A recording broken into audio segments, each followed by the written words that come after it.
Welcome back, RotoBallers. New York, they may have the stock exchange, but London, that was the home of the NFL sack exchange after the Denver Broncos brought plenty of horsepower after Justin Fields and the New York Jets sacking the Jet signal caller on 9 separate occasions, propelling the Broncos to their third double-digit performance this season, trailing only the Seattle Seahawks, who have 4 such contests. We've seen the Vikings hit 30 points one week and then score 5 or fewer fantasy points in each of their other 4 contests. We've seen the Minnesota Vikings hit 30 fantasy points one week and then score 5 or fewer in each of their other 4 contests. We've also seen 2 DST staples in the Dallas Cowboys and the Baltimore Ravens, averaging less than 2 fantasy points per contest through the first 6 weeks. Currently, no DST is averaging more than 9.5 fantasy points per game, making streaming more of an option and more viable each and every week. With that said, here are 5 defenses and maybe a bonus one for fantasy managers to stream with confidence here in week number 7. And we kick things off with the New England Patriots as they head to Tennessee to take on the Titans. New England, they enter week 7 10th in fantasy DST scoring, averaging 7.7 fantasy points per contest, yet for some, they are still not considered a must-start option every single week. Tennessee had averaged 255.8 total yards of offense before the Raiders limited Cam Ward to 222 passing yards and held both Tony Pollard and Tyjae Spears to less than 35 rushing yards apiece. Now, in 6 contests, the Patriots have topped 10 fantasy points twice, but have produced 5 or more fantasy points in 5 of 6 contests. New England, they're not flashy, they're not sexy, but they have produced 16 sacks this season, which is the 10th most. And they also have 7 turnovers, which sits 9th in the league ahead of Sunday Night Football. Now, one general rule that fantasy managers should keep under their thumb is week in and week out, you start any defense that is going up against the Tennessee Titans and Cam Ward. Ward has now been sacked a league high 25 times this season after Max Crosby and company got after the rookie 6 times last week. Harold Landry, who has 3.5 sacks this season, he could pay off big time for IDP managers this week. Another start this week, how about the Kansas City Chiefs as they take on those Las Vegas Raiders? Geno Smith and the Raiders, they got back in the win column last week. However, that was against Tennessee, a Titans team that had been allowing 366.8 total yards and 28.2 points per game. That was 7th most in each of those categories. Yet Geno Smith was held to just 174 passing yards, and Ashton Jeanty was actually limited to 75 yards rushing on 23 attempts.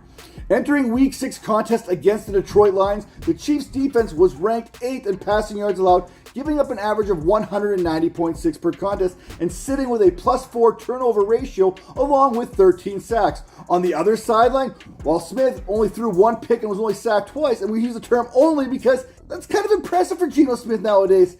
Smith, he's been sacked 16 times this season. He's been picked off 9 times through just 6 contests. Kansas City, they entered that Sunday night primetime showdown 14th in DST scoring, averaging 6.6 points per contest.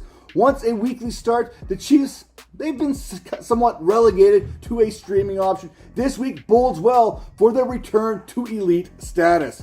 Another start this week, how about the Miami Dolphins as they head to Cleveland to take on the Browns? Now, this is more about how bad this Browns team is, the futility that they've experienced on offense, than it is a threat of the Miami Dolphins defensively. Miami ranks 25th amongst fantasy DSTs, averaging just 4.3 fantasy points per game, which makes them a perfect streaming option this week against a Browns offense that simply cannot score. When you're looking for streaming options, it's all about the matchups. The Cleveland Browns, they have not scored 20 or more fantasy points since the 2nd week of the preseason. That was a contest against the Eagles, and that didn't even count. That game, it took place, I think, August 16th?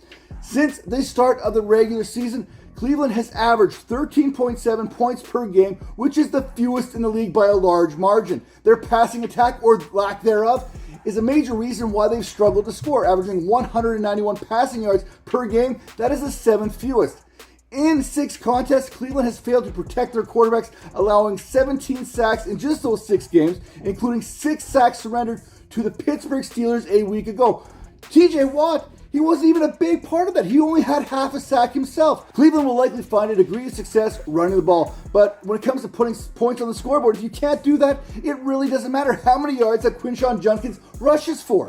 And another start this week, how about the New York Giants as they take on the Denver Broncos? Which New York team is going to show up in week number 7? Will it be the team who has allowed 370.8 total yards of offense per game, the defense allowing 24 points per game, or can we expect to see the Giants defense that produced 8 fantasy points, holding the Philadelphia Eagles to 17 points, limiting Saquon Barkley to 58 yards rushing, and Jalen Hurts to just 1 passing touchdown? Seattle, Minnesota, Indianapolis, Houston, Denver, these are teams that are easy calls as weekly starts, and you all been asking me to go deeper. Well, these are my deeper options. Teams that are likely not to be rostered, haven't been rostered all season, and the Giants, they fit that description, and they have a little bit of upside. This matchup, it features 2 of the top sack leaders in the NFL going head-to-head as Nick Bonito will do his best to keep up with Brian Burns as both players enter this game with 7 sacks apiece. Burns, he is playing on another level altogether with 19 solo tackles, 30 total tackles. To go along with those 7 sacks, he also has 3 passes defended. The Broncos, they returned to Denver after playing in London a week ago, and playing, well, that term is kind of up for interpretation. Bo Nix, he completed just 19 of 30 passes for 174 yards, while J.K. Dobbins was the leading rusher with 40 yards on the ground and an average of 2.9 yards per carry. That's not exactly an offense that is going to scare anybody anytime soon. Another start, how about the Los Angeles Chargers versus the Indianapolis Colts? If you want to get dangerous, if you want to take a risk this week, if you want to take that gamble on the Chargers. Now, Indianapolis, they pose a bunch of different challenges across the board. Daniel Jones, he's averaging 20.1 fantasy points per game.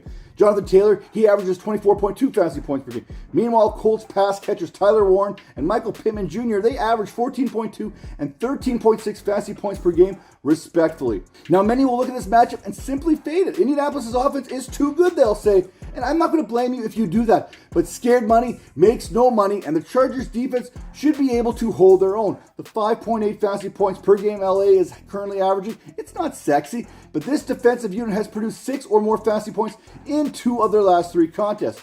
And to put fantasy points up, you need to excel at one of 2 things. You either need to get after the quarterback or find a way to turn the ball over.